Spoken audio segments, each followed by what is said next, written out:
आप सभी अभ्यर्थियों का एक बार फिर से हार्दिक अभिनंदन। आज हम लोग जो विश्लेषण करेंगे वो सीटीईटी पेपर 2 का मैथ्स का 22 फरवरी 2015 के पेपर पे चर्चा करेंगे। ठीक है, आपको पसंद आए तो लाइक कमेंट कर देना, बाकी आप समझें।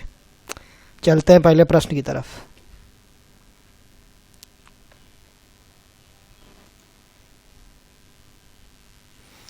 पहला प्रश्न है हमारा कि त्रिभुज DEF और त्रिभुज PQR में यदि PQ बराबर DE, EF बराबर PR और FD बराबर QR है तो इसमें से क्या सही होगा। तो आपको पहले ही बता दूं कि मैं यहाँ पर जो भुजाएं दी गई है उसके बारे में हम लोग एक बना लेते हैं। ठीक है, दो त्रिभुज बना लेते हैं क्योंकि सर्वांग समता का क्वेश्चन है और सारी भुजाएं बराबर है तो इसमें S S S लगेगा। फिर भी हम लोग देख लेते हैं DEF और फिर यहाँ पे डाल देते हैं PQ और R। अब कह रहा PQ यानी कि ये वाली बराबर DE यानी ये वाली बराबर है। फिर कह रहा EF यानी कि ये वाली और PR यानी कि ये वाली बराबर है। अब कह रहा FD यानी कि ये तीसरी भुजा और QR यानी कि ये तीसरी भुजा।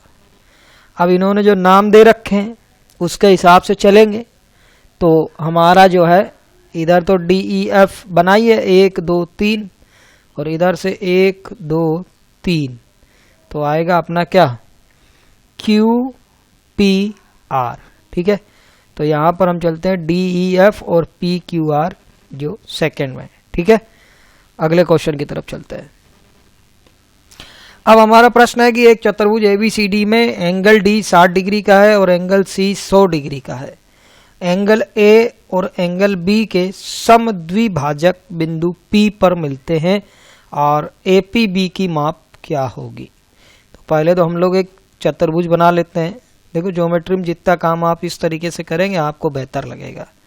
अब यहाँ से A B C और D बना लेते हैं। उन्होंने कहा C 100 डिग्री का है और D 60 डिग्री का है और चारों कोणों का योग होता है 360। अब उसने कहा कि A का समद्विभाजक और B का समद्विभाजक जो है P है, यानी जो एंगल A है और जो एंगल B है ये दो का आधा। ठीक है, तो अब यहाँ पर हमारे पास ये 60 और 100 160 तो कम हो गए तो हमारे पास A प्लस B जो बचा वो बचा 200। ठीक है, और समद्विभाजक का मतलब क्या हुआ कि दो बराबर आधे भागों में बटे हुए, यानी ये एंगल और ये एंगल इनका आधा कर देंगे A प्लस B का आधा यानी कि 100 डिग्री। ठीक है, अब त्रिभुज के तीनों कोणों का योग कितना होता है 180 डिग्री होता है और इन दो का योग है 100 डिग्री। तो 180 में से 100 डिग्री चला गया तो बचा 80 डिग्री। तो ये हमसे पूछ रहा है APB, तो यहाँ का आंसर आ जाएगा 80 डिग्री। ठीक है, अगले क्वेश्चन की तरफ चलते हैं। अब हमारा प्रश्न है कि एक उत्तल समबाहुभुज के सभी अंतः कोणों का योगफल 1080 है, इसके प्रत्येक अंतः कोण का माप क्या होगा। तो सबसे पहले प्रत्येक अंतः कोण का माप निकालने के लिए हमें क्या करना पड़ेगा, इसके भुजाओं की संख्या निकालनी पड़ेगी और अंतः कोणों का योग निकालने का फॉर्मूला क्या होता है। अंतः कोणों का योग निकालने का फॉर्मूला होता है कोणों का योग बराबर n-2 इंटू 180। ठीक है, तो यहाँ पर हमारे पास 1080 ये है और ये n-2 कर देते हैं, 180 इधर भाग में आ जाएगा। अब अगर आपको पता 18 पंजे 90 होते हैं और 18 छक्के 108 होते हैं, 0 से 0 कैंसिल, तो n बराबर हो जाएगा हमारा भुजाएं हो गई 8। अब प्रत्येक अंतः कोण का फॉर्मूला क्या होता है, तो वो होता है n-2 मल्टीप्लाई 180 ही रहेगा लेकिन बटे में रहता है n। तो अब हमारे पास क्या हो गया, n हमारे पास है ही 8, 8 - 2 हो गया 6 और 180 और नीचे भागे क्या है 8, तो ये हो गया 3 और ये हो गया 4। अब 4 का इसमें भाग लगाया तो 2 बार आधा कर दो यानी 45। अब 45 गुणा 3 कितने होते हैं 135। ठीक, तो यहाँ का आंसर हो जाएगा 135। अगले क्वेश्चन की तरफ चलते हैं। अब हमारा प्रश्न है कि आंकड़ों में 4 3 2 7 2 2 0 3 4 4 के परिसर यानी कि रेंज, ठीक है, और बहुलक यानी कि मोड, और माध्यका यानी मीडियन, का माध्य यानी मीन, ये चारों ही चीजें पूछ लेता है। सेंट्रल टेंडेंसी ऑफ मेजरमेंट कहलाता है, केंद्रीय प्रवृत्ति के माप कहलाता है स्टैटिक्स की भाषा में। जिन्होंने आगे चल के इसको पढ़ा होगा उनको पता होगा। अब पहली बात होती है रेंज। रेंज क्या होती है? रेंज होता है maximum value minus minimum value. तो हमारी रेंज आ गई मैक्सिमम इसमें जो है 7 और मिनिमम है 0, यानी रेंज हमारी रहेगी 7। ठीक है, तो अब आगे चलते हैं। अब यहां पर जो प्रश्न में इन्होंने हल में दे दिया है उसका मामला इन्होंने गड़बड़ कर दिया। इन्होंने उच्चतम मान दे दिया 4। चलिए ठीक है, हम लोग अपने स्तर पर करते हैं, फिर देखेंगे क्या होता है। अगर उच्चतम है 4 तो ये 7 फिर गलत है, देखते हैं। अब लिखा है बहुलक यानी कि मोड। मोड होता है जो संख्या सबसे ज्यादा जिसकी बहुलता हो, तो बहुलता हमारे पास 2 की है। ठीक है, अब निकालते हैं मीडियन। मीडियन में क्या होता है कि सबसे पहले इसको हमें आरोही क्रम में लगाना पड़ता है। तो पहला तो हमारा 0 सबसे छोटा है, फिर हम चलते हैं 2 और 2 यानी 4 बार 2 है, तो यानी 2 2 2 2 4 बार 2 हो गया। 3 1 3, तो 3 2 हो गए। फिर है 4 1 4 2 4 3, तो 3 हमारे 4 हो गए। ठीक है, आखिरी बचा 7। अब हमें निकालना है पद। 1 2 3 4 5 6 7 8 9 10 11, 11 पद कुल है। फॉर्मूला होता है n+1/2 वहां पद, तो 11 + 1/2 यानी छठा पद। अब छठा पद क्या है? 1 2 3 4 5 6, छठा पद है 3, यानी तो हमारी माध्यका यानी कि मीडियन हो गई 3। अब कह रहा है इन तीनों का औसत। औसत का फॉर्मूला होता है पदों का योग बटे पदों की संख्या। तो पदों का योग तो हो गया हमारा 7 ये है, 2 ये है 9 और ये 3 12। और पदों की संख्या कितनी है? एक रेंज है, दूसरा बहुलक है और तीसरा माध्यका है यानी कि 3। तो हमारा आंसर आएगा 4। तो यहाँ का राइट आंसर क्या हो गया? 4। ठीक है, अगले क्वेश्चन की तरफ चलते हैं। अब हमारा प्रश्न है 22 54 135 और 198 का एलसीएम क्या है? तो यहाँ पर जो है एलसीएम के लिए ऑप्शन ये नहीं है। ठीक है, अब एलसीएम निकाल लेते हैं हम लोग।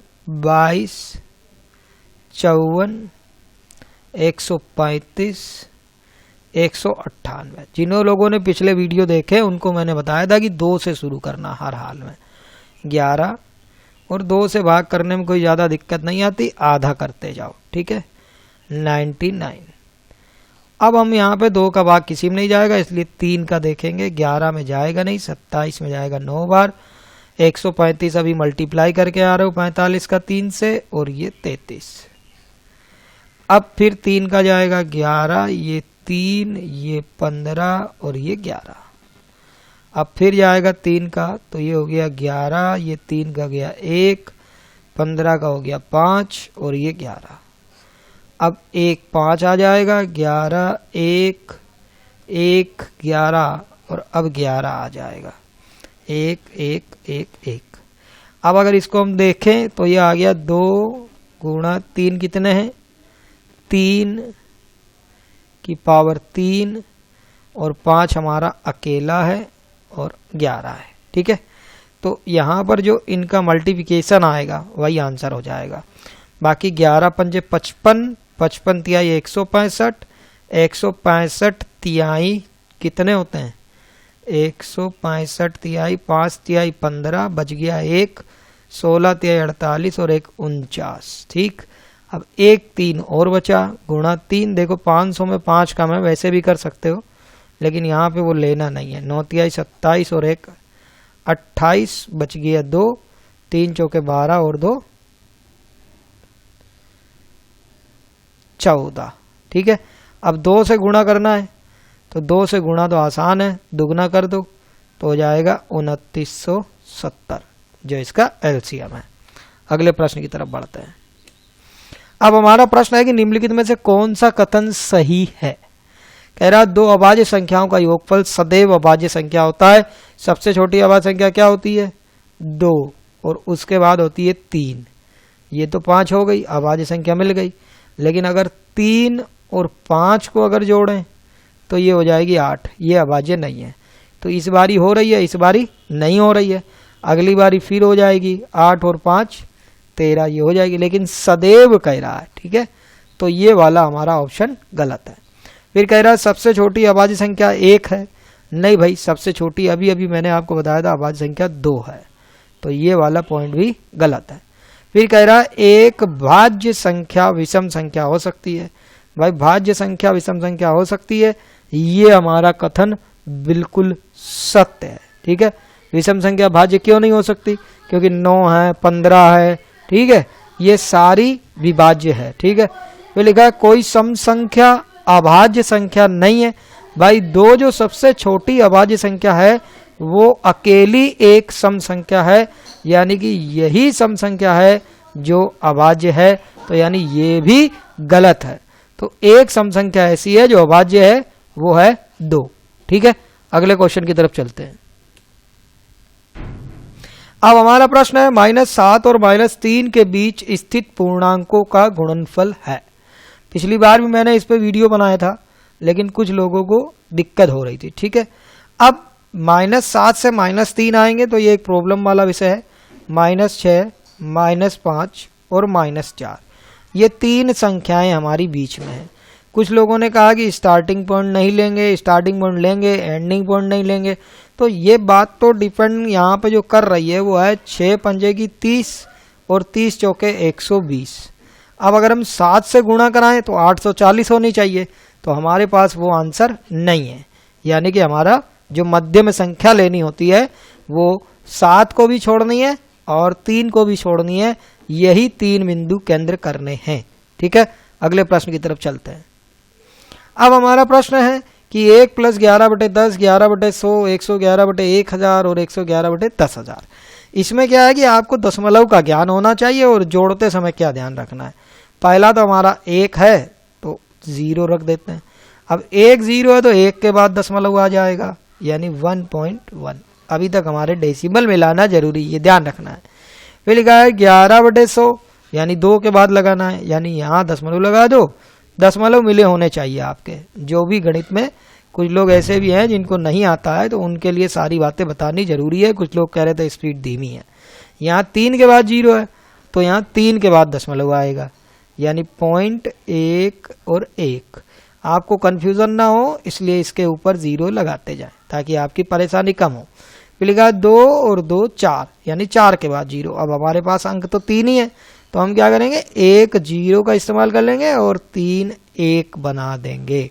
ठीक है, फिर 0 लगा देंगे तो हमारा काम हो गया। अब आप इसको देख सकते हो 1 2 3 3 और 2, ये हमारा होगा 2.3321।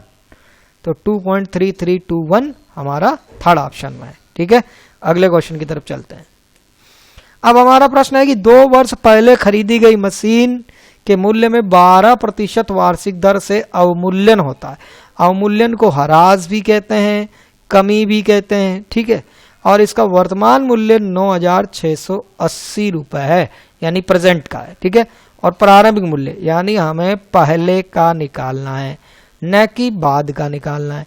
मैंने आपको पहले भी बताया था कि रेट जो है वृद्धि या कमी के लिए यहाँ पे ऊपर रहेगा अगर आगे की निकालनी है, तो अभी हमें निकालनी है पीछे की।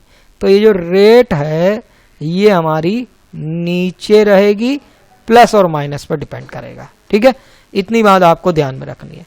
अब हमें क्या करना है, अब हमें करना ये है कि रेट हमारी कम होगी 100 बटे माइनस 100 12, 12 का मतलब हो गया 88 और 100 बटे 88 क्योंकि 2 बार लगाना है, पावर यहाँ पे n टाइम काउंट होगा।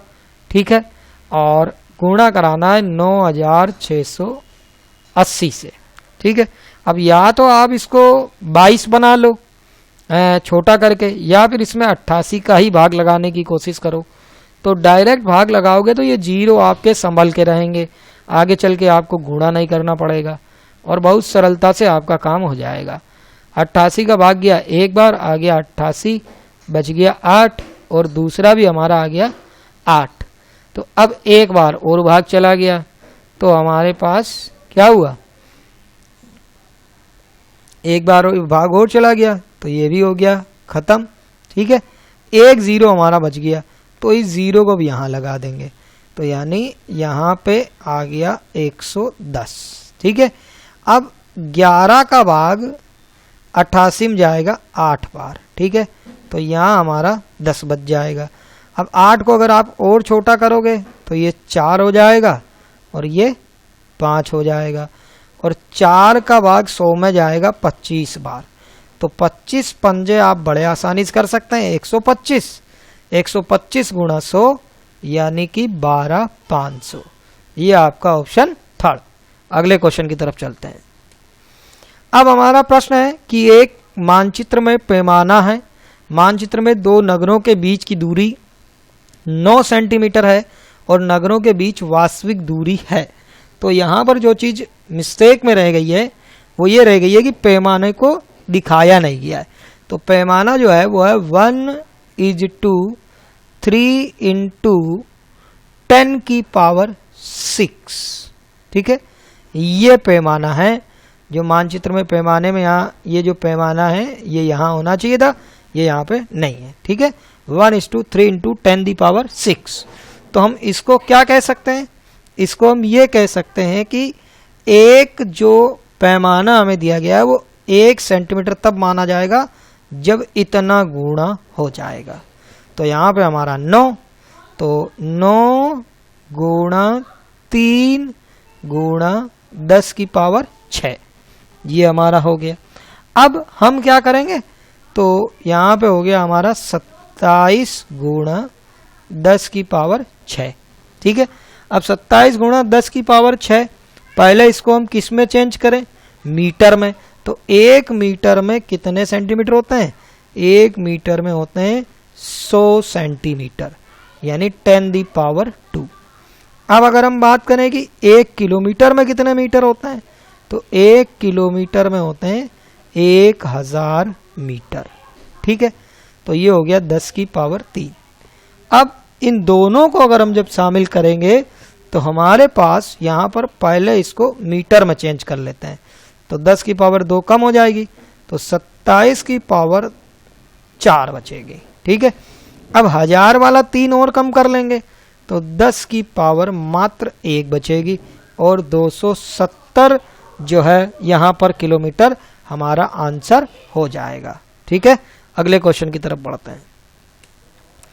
अब हमारा प्रश्न है गुणनफल x² - 2 1 - 3x + 2x² में x² और x के गुणांकों का योगफल है। तो यहाँ पर जो हमारा ये प्रश्न है इसको इससे मल्टीपल कराना है।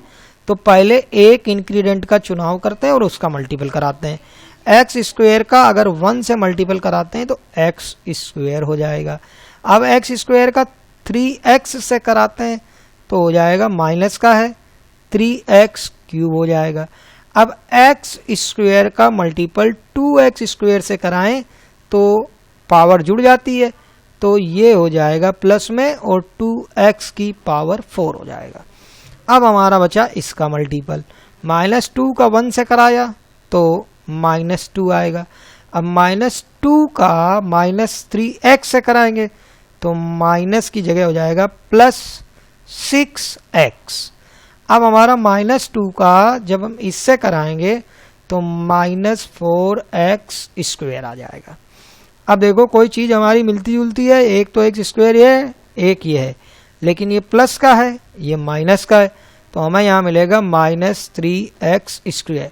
अब दूसरा हमें चाहिए x, तो ये प्लस का है और यही एक अकेला x है। ठीक है, तो हमें चाहिए x² और x के गुणांक। तो x² का गुणांक तो हो गया -3 और x का गुणांक हो गया 6 और दोनों का हमें चाहिए योगफल। तो 6 प्लस का है -3 का है, तो आंसर आ जाएगा 3। ठीक है, अगले प्रश्न की तरफ चलते हैं। अब हमारा प्रश्न है कि राष्ट्रीय पाठ्यचर्या की रूपरेखा 2005 के अनुसार विद्यालय पाठ्यचर्या में गणित के अध्ययन का लक्ष्य होना चाहिए कि बच्चे प्रभावशाली गणित सीखें। यहाँ पर प्रभावशाली गणित का अर्थ है, तो पहला लिखा है सीखी गई गणितीय तकनीकों को समझकर उनका विनियोजित यानी कि उचित उपयोग करना। ठीक है, दूसरा लिखा है गणितीय खेलों और पहेलियों को हल करना। तीसरा लिखा है गणित की प्रयोगशाला में ज्यामितीय प्रमेयों की जांच करना। और चौथा लिखा है गणितीय कार्य पद्धतियों और परिकलन प्रक्रियाओं का ज्ञान। तो यहाँ पर जो हम बात करेंगे, हम जो राष्ट्रीय पाठ्यचर्या जो चाहती है वो ये चाहती है जो भी तकनीक हमारे गणित में सिखाई जा रही, जो टेक्निक सिखाई जा रही है, उनको हम समझें और समझने के बाद जहाँ पर उनकी जितनी ज़रूरत हो उनका हम उपयोग करके गणित की प्रभावशालिता को दर्शा सकते हैं। जो गणितीय तकनीक सीखी है उसका उचित रूप से प्रयोग करना ही राष्ट्रीय पाठ्यचर्या की रूपरेखा 2005 बताती है। अब हमारा प्रश्न है गणितीय उपकरण है। पहला लिखा है परिकलन यंत्र, आजकल बहुत जगह लागू कर दिया गया है, जिसे गणना यंत्र भी कहते हैं, सरल भाषा में कैलकुलेटर कहते हैं। फिर लिखा है रेखक यानी कि स्केल। ठीक है, नापने वाला फीता, ये हो गया आपका टेप। चांदा यानी कि कंपास। ठीक है, फिर आपका लिखा है प्रकार, तो प्रकार होता है कंपास, चांदा होता है प्रोटेक्टर। ठीक है, तो इन सभी आपने देखा होगा ज्योमेट्री बॉक्स जो आते हैं उसमें कंपास भी होता है, प्रोटेक्टर भी होता है, टेप भी होता है और स्केल भी होता है, कैलकुलेटर भी होता है। तो गणितीय उपकरण जो है हम लोग इसी को कहते हैं। ठीक है, ऑप्शन पढ़ने में कोई फायदा नहीं। अब हमारा क्वेश्चन नंबर 14 कि कक्षा 6 की इकाई चतुर्भुजों को समझाना में चतुर्भुज के कोण योग गुणधर्म से संबंधित मुख्य परिणाम कागज मोड़ने के क्रियाकलाप द्वारा परिचित कराए गए हैं और इनके पश्चात इन गुणधर्मों पर आधारित अभ्यास दिए गए हैं। इस स्तर पर कोणों के गुणधर्म का प्रमाण नहीं दिया गया है क्योंकि कक्षा 6 के विद्यार्थी इस समय वेन हिले के अनुसार किस स्तर पर है। देखो ये वेन हिले हर जगह आपको मिल रहा है, पेपर फर्स्ट लो चाहे पेपर सेकंड लो। और ये जो हम कागज मोड़ के कर रहे हैं वो एक अनौपचारिक निगमन का स्तर है, यानी कि स्तर 2 का है। यहाँ पर जब वेन हिले की बात है तो चारों ऑप्शन पढ़ के हमें कोई फायदा नहीं है। अब हमारे पास प्रश्न है विद्यालय में प्रसिद्ध गणितज्ञ श्रीनिवास रामानुजन के जन्म जयंती स्मृति पर सीबीएसई ने गणित वीक मनाने की घोषणा की। तो गणित का मतलब क्या है? तो G for growth, A for aptitude, फिर यहाँ पे लिखा है NIT। तो NIT का मतलब क्या है? नवाचार। और IT हो गया इनोवेशन और फिर है टीचिंग। ठीक है, तकनीक, टेक्निक। तो यहाँ पर जो है अभिवृद्धि कह रहा है। ठीक है, तो किसकी अभिवृद्धि कह रहा है कि यहाँ पर जो अभिव्यक्ति कह रहा है वो कह रहा है संख्यात्मक नवाचार और प्रशिक्षण में अभिवृद्धि। ठीक है, तो G का मतलब हो गया ग्रोथ और यहाँ पर ये अभिवृत्ति के लिए जो हमारा आएगा वो आएगा सेकेंड। ठीक है, आगे चलते हैं। Growth in aptitude, numerical innovation and training, प्रशिक्षण। ठीक है, आगे चलते हैं। अब हमारा प्रश्न है, एक विद्यार्थी किसी विशेष आधार पर छांटने में, पैटर्न को पहचानने में, संख्या और आकृतियों को नई परिस्थितियों जानने में, समय बताने में, मापन में परेशानी दर्शाता है। देखो, जब ये 1 to 5th में क्वेश्चन किया गया था तो इसमें बताया गया था कि घड़ी के छोटे बड़े कांटे में अंतर नहीं कर पाता है, तो उसको निम्न में से किस समस्या के साथ डिसकैलकुलिया हो सकता है। पहला लिखा है भाषा प्रयोग, दूसरा लिखा है दृश्य स्मरण, तीसरा लिखा है दृश्य गत्यात्मक संबंध, तीसरा लिखा है दृश्य स्थानिक कौशल।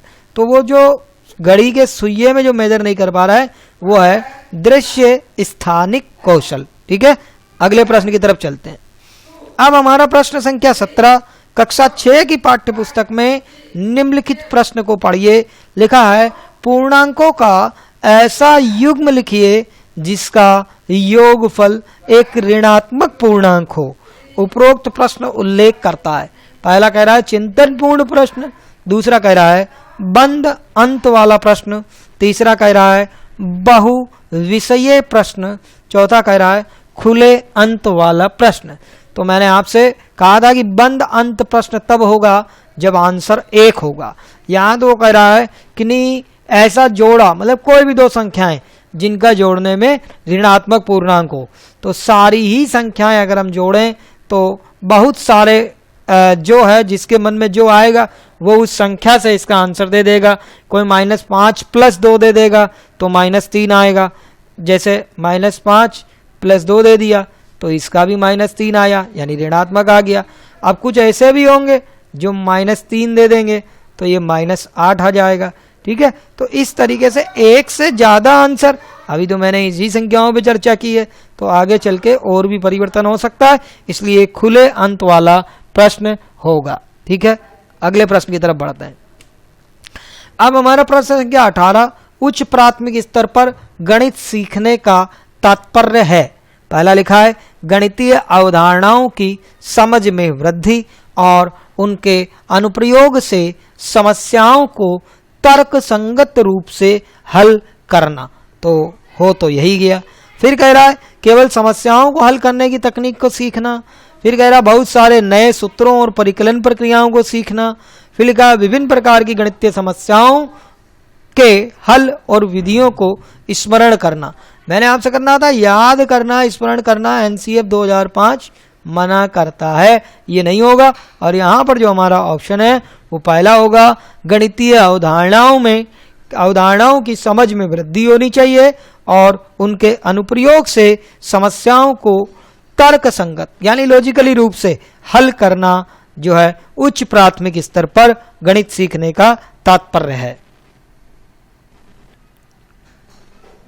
अब हमारा प्रश्न है कक्ष में गणित की भाषा विकसित करने के लिए 4 चरण कौन से होते हैं। तो 4 चरणों की बात कर रहा है।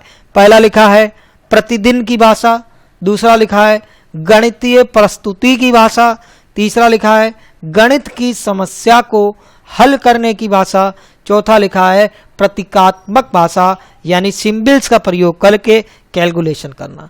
तो पहले तो हमारी पास क्या है, डेली लैंग्वेज है। फिर गणितीय प्रस्तुति की भाषा की उसने क्या प्रस्तुत किया है, फिर जो प्रस्तुत किया है उस समस्या को हल करने की भाषा। तो भैया वो हल करने की भाषा को भी समझना पड़ेगा कि क्या लगाना है, और उसके बाद क्या लगाना है समझ में आ गया, तब भी चिन्हों का हमें प्रयोग जानना या होना चाहिए।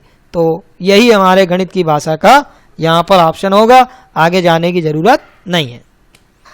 अब हमारा प्रश्न संख्या 20, कक्षा 6 की ज्यामितीय कक्षा में अध्यापक ने विद्यार्थियों को 30 डिग्री, 60 डिग्री और 90 डिग्री मान के कोणों की रचना एवं उनके विभाजन करने को कहा। उसके बाद विद्यार्थियों को 15 डिग्री और 45 डिग्री का कोण बनाने के लिए कहा।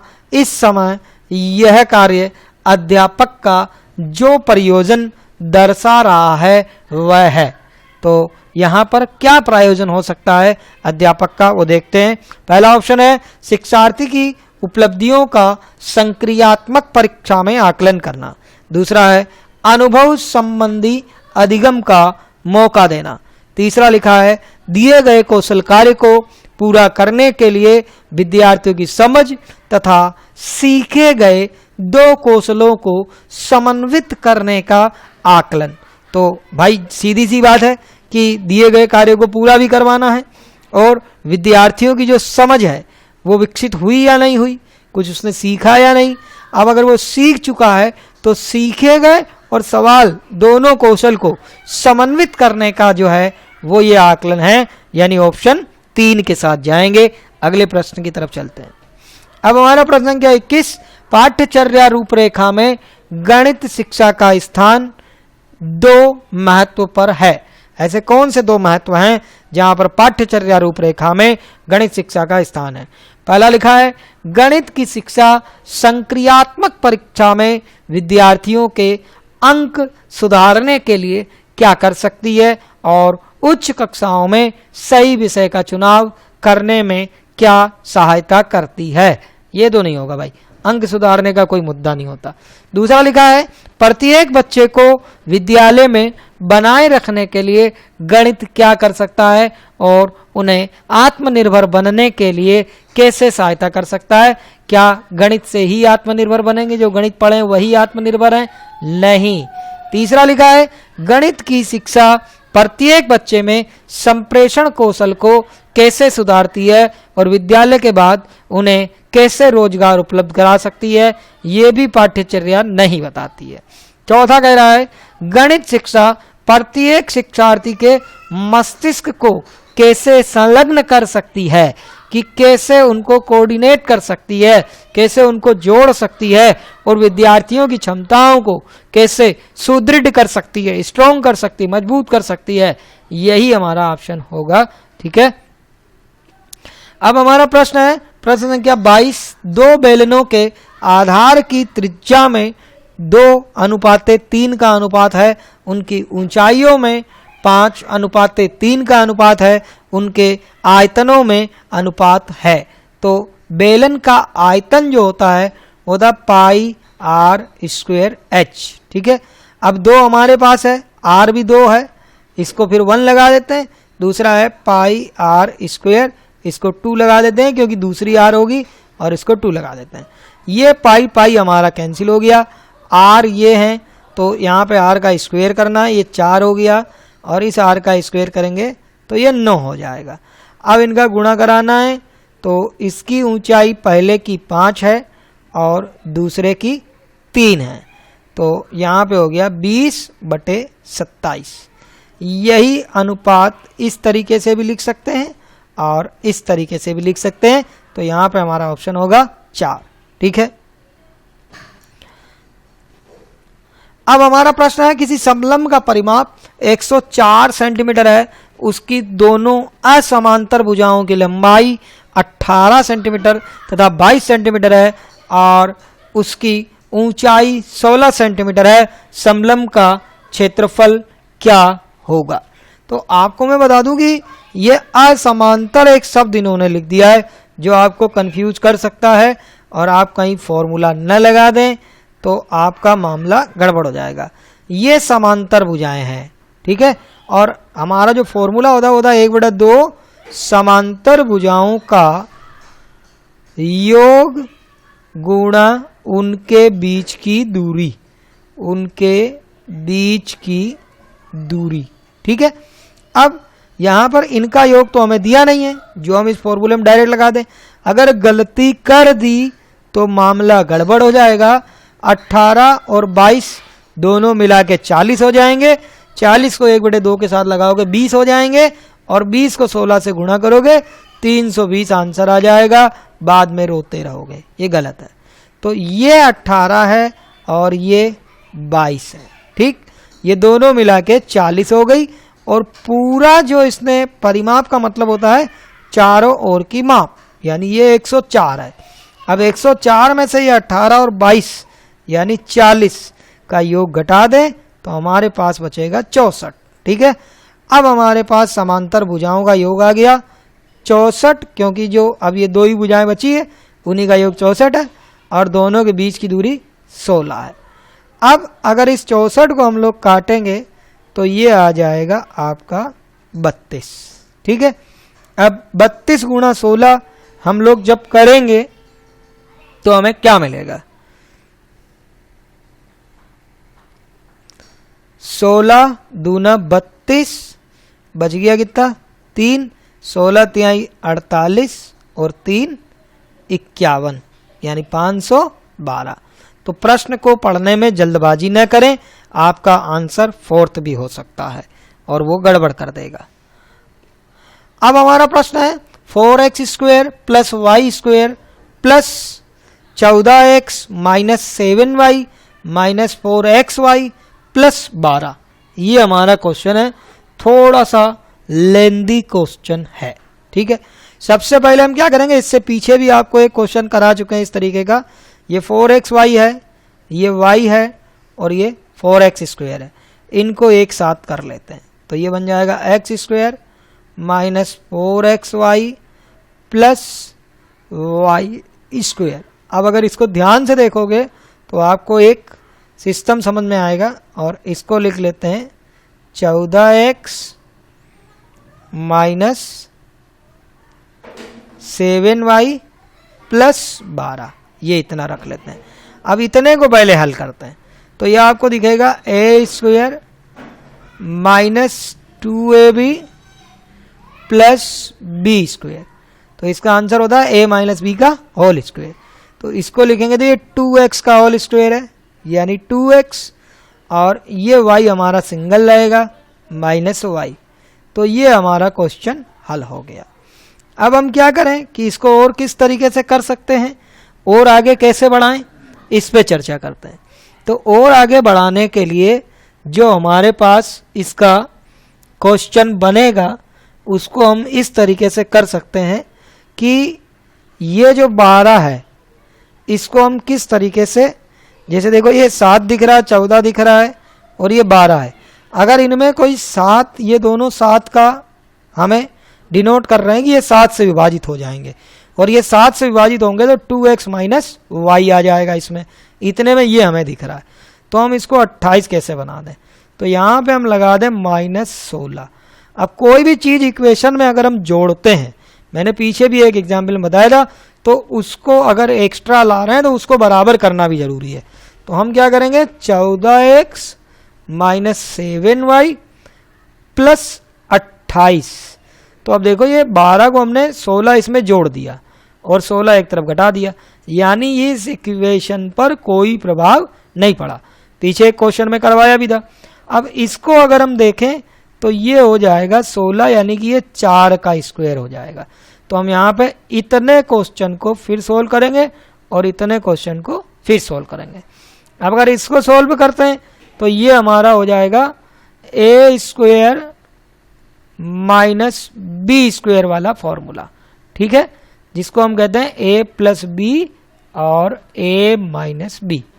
तो यहाँ पे हम जब देखते हैं तो एक बन जाएगा 2x माइनस वाई प्लस 4, क्योंकि a प्लस बी, और दूसरा हमारा बन जाएगा 2x माइनस वाई माइनस 4।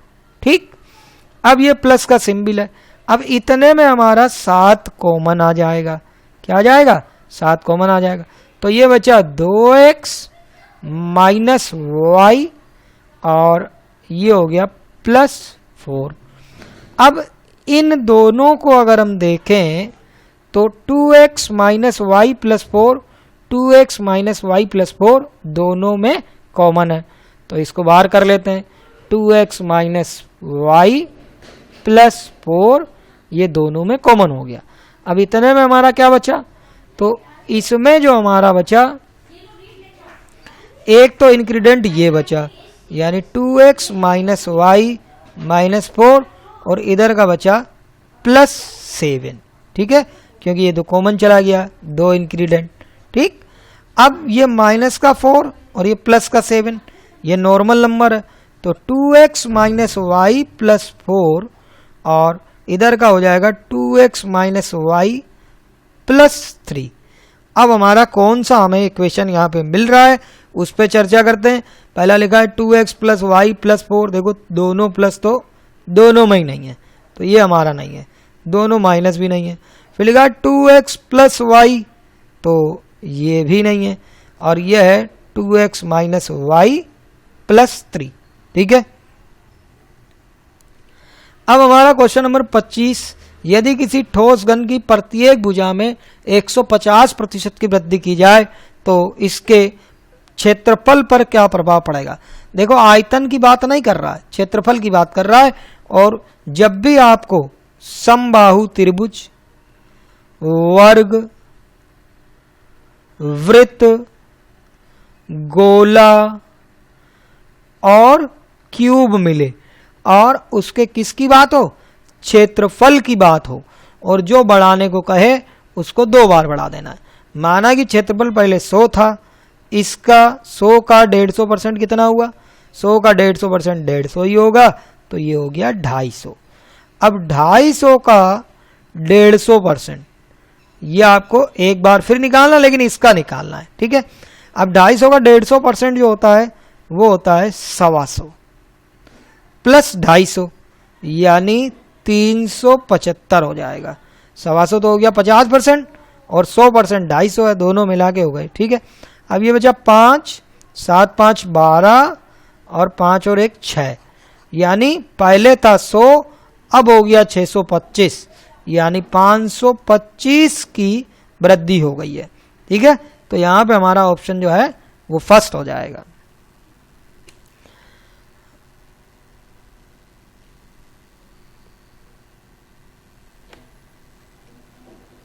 अब हमारा प्रश्न संख्या 26, वह सबसे छोटी संख्या 893,304 में जोड़ने पर एक पूर्ण वर्ग प्राप्त हो तो क्या करना है।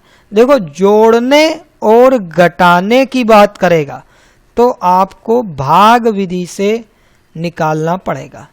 ठीक है, अगर गुणा की और भाग की बात करेगा तो आप गुणनखंड विधि का प्रयोग करेंगे।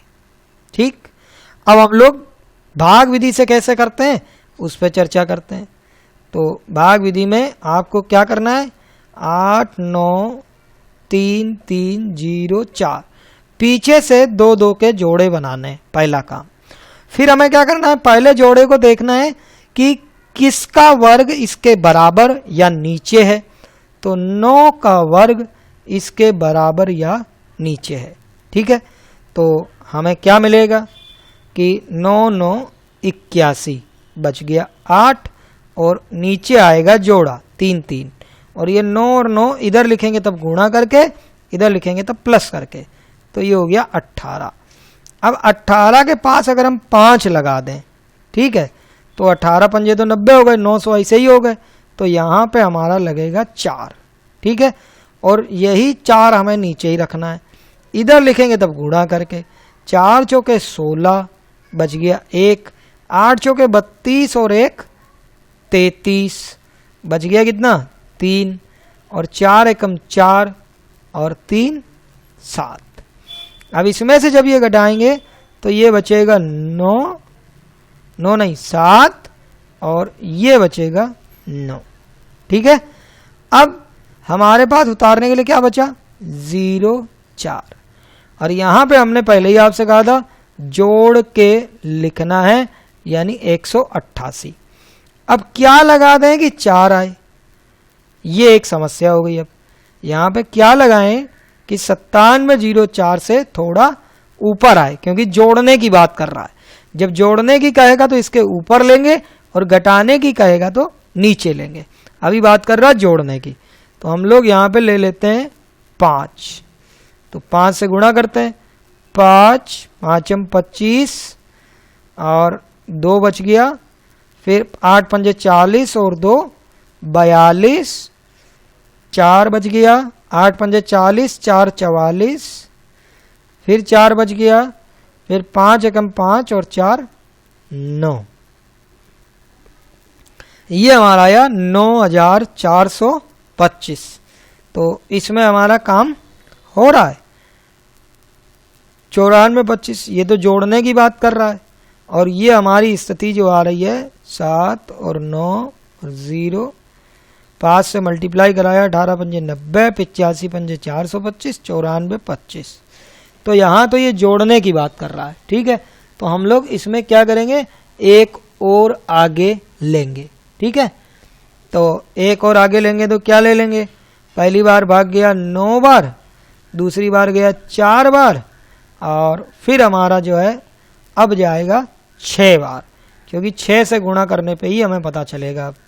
तो 6 से गुणा करते हैं, 6 6 36, बच गया 3, 8 छंगे 48 और 3 51, बच गया 5, 8 छंगे 48 और 5 53, बच गया 5, 6 5 11, 11 316। अब जो है ये 11 316 से इसका अंतर लेंगे, 11 316 से। तो 11 316 माइनस 9 7 0 4, तो ये आ गया 2, ये आ गया 1, ये हमारा कम पड़ रहा था, और ये हो गया 6 और ये हो गया 1, यानी 1612 और होता तो ये परफेक्ट वर्ग बन जाता 946 का, ठीक है। अगले क्वेश्चन की तरफ चलते हैं। अब हमारा प्रश्न है -5/7 में से क्या घटाया जाए कि -2/3 प्राप्त हो। तो -5/7 तो वो कह ही रहा है, और इसमें से भी घटाना है -x, तो -2/3 प्राप्त हो जाए। तो x को इधर ले आते हैं तो ये इधर आके प्लस हो जाएगा, -5/7 प्लस 2/3, ये हमारा हो गया। एलसीएम आएगा 7 या 21, 7 का भाग गया 3 बार, 3 को इससे गुणा करा -15, फिर 3 का भाग गया 7 बार, तो 7 दूनी 14, यहाँ पे आ गया। अब माइनस का 15 और प्लस का 14, यानी माइनस का ज़्यादा है, और दोनों का अंतर 1 है, यानी -1/21 जो है हम इसमें से घटा दें तो हमारा आंसर आ जाएगा, जो ऑप्शन सेकंड है। अब हमारा प्रश्न है कि क्यूब रूट में 91 125 और इधर 512 है। तो जिस क्यूब रूट जो बड़े हो, 10 तक तो आपको याद ही है, लेकिन ये थोड़ा बड़ा है, तो बड़े क्यूब के लिए क्या करना है, आपको 1 से लेकर 9 तक के क्यूब याद रखने हैं, और फिर 3 अंकों में पहले देख लेना है कि 125, 3 अंक छोड़ देने, और 91 ऐसे लेना है। तो 5 का क्यूब क्या होता है, आपको याद रहेगा 125, यानी 5 क्यूब है 125, और इसका रूट निकालेंगे तो आएगा 5, यानी इसके लिए आएगा 5। और 91 के नीचे किसका क्यूब होता है, तो 91 के नीचे जो क्यूब होता है वो होता है 8 का 64, 9 का 8 का क्यूब तो हो गया 512, ठीक है। लेकिन 64 जो उसके नीचे होता है वो 4 का क्यूब होता है 64, 5 का होता है 125, यानी 91 के नीचे जो आ रहा है वो 4 का क्यूब है, यानी 45 का ये क्यूब है, ठीक है। इस तरीके जैसे 4 है तो इसके लिए पहले 3 अंकों में देख के इकाई अंक ले लेंगे, फिर इसके नीचे बराबर है या कम है, आप वीडियो देख लें क्यूब रूट का, वहाँ पर मैथ्स फॉर ऑल फोल्डर में पड़ा है, आपको समझ में आ जाएगा। माइनस वाले का आंसर माइनस में आएगा 45, और ये आया प्लस, ये है माइनस, लेकिन इसका क्यूब रूट जो है वो प्लस का रहेगा, तो -45 और -8 ये दोनों हो जाएंगे -53। तो यहाँ का हमारा आंसर फर्स्ट। अगले क्वेश्चन की तरफ चलते हैं।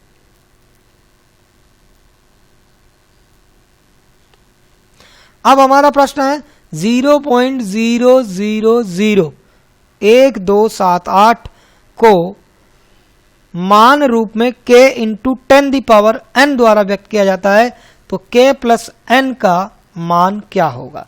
तो k × n के रूप में रखने के लिए सबसे पहले हमें क्या करना पड़ेगा, दशमलव गिनने पड़ेंगे।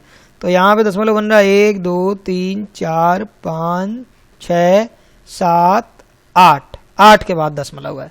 तो अब हम इसको कैसे लिखेंगे, 8 के बाद दशमलव को हम लोग लिखेंगे 1278, ठीक है। गुणा 10 की पावर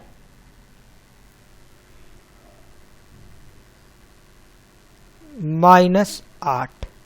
ठीक है, अब इसमें तो ये हमारा अगर हम के ले लें, इतना बड़ा तो के आएगा नहीं, तो 3 दशमलव कम कर देते हैं, 1.278 गुणा 10 की पावर -5।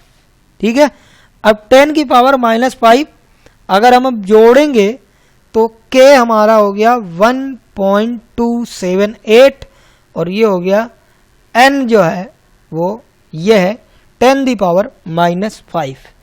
अब इन दोनों को जोड़ना, माइनस का ज़्यादा है तो मैंने आपसे कहा था पहले आप अंतर निकाल लेना, फिर जो सिंबल हो उसको लगा देना। तो यहाँ पे बचा 2, ये 2, ये 7 और ये 3, और माइनस का डिजिट ज़्यादा है तो सिंबल भी इसका माइनस, यानी -3.722। ठीक है, आज का हमारा आखिरी सवाल, y के मान जिससे 4 अंकों वाली संख्या 5, 1, y3 9 से विभाज्य हो जाए निम्न में से है। तो ये y जो है इसकी जगह क्या रख दें कि 9 से विभाज्य हो जाए। तो 9 की विभाज्यता ये कहती है कि अंकों का योग 9 से विभाजित हो। अंकों योग किससे विभाजित हो? 9 से। तो 5, 1 6 और 3 पहले से ही 9 हो रहा है, तो अब क्या करना पड़ेगा? अगर हम यहाँ पे 0 रख दें तब भी 9 ही बना रहेगा, अगर 9 रख दें तो क्या रहेगा? 9 और 9 18 हो जाएगा, तब भी अंकों का योग 9 से विभाजित होता रहेगा। तो यानी या तो यहाँ पे 0 आ सकता है या 9। आपको वीडियो अच्छा लगा हो लाइक करें, सब्सक्राइब करें और कमेंट करें। तब तक के लिए धन्यवाद, फिर मिलेंगे अगले एपिसोड में।